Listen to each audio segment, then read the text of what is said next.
Aš irgi labai laukiu. Ar sugalvojai, kas savo artimiesiems jau dovanosi?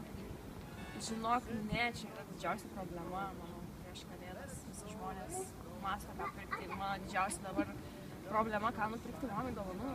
Tai gal jinai kažką mėgsta? Jie labai mėgsta kavą. Tai galbūt čia būtų puikia dovana. Aš žinok, apie tai irgi pagalvojau, bet didžiausias minusas, kad nerandu aš tokio puodelio termoso, kuris išlaikytų ilgai šilumą. Šitas nelaiko taip. Ne. Va, mano gėrimas neišlaiko šilumos. Aš tau šiaip galiu kai ką pasiūlyti. Aš čia nenoriu labai reklamuoti, bet aš turiu labai gerą termosą. Čia jisai yra suvirimo funkcija, tai tarkim, jeigu atšąla gėrimas, tu gali jį pasikaitinti. Čia yra mygtukai, tu gali paspausti ir jis užverda iki tokios temperatūros, kokios tu nori. Čia yra The Secret Cup, čia naujiena šiaip Lietuvoje, jis dar nėra labai populiarus. Kokia jo kaina? Žinok, jisai nėra pigus, bet jis tikrai atitinka savo... Aš paragausiu? Taip.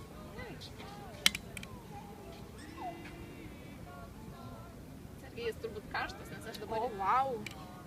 Patiko, taip. Išlaiko šilumą labai karšto. Prieš kiek laiko tu pasigaminai šį gėrimą? O, žinok, anksti ryte, bet aš buvau dabar nesenai užsikaitinus, dėl to jis toks karštas. Čia, matai, yra mygtukai. Tu gali pasispausti, gali užsikaitinti, gali, jeigu nori, O yra dar kitokių kokių spalvų? Yra spalvų visokių, žinok. Mėlyna Patinka, taip. Žinok, yra visokių, yra ir mėlynas, ir raudonas, kokio tik nori. Kokia sakė jo kaina? Apie 100 eurų. Bet sakai verta į tokį. Tikrai, žinok, pamatysi, nesigailėsi, nei tu, kad O kur tokią galima dovaną jį? padovanoji, nei mano Maksimai. Didžiausias emocija. Taip.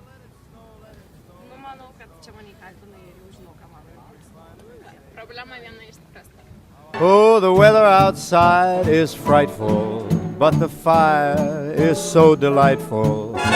Since we've no place to go, let it snow, let it snow, let it snow.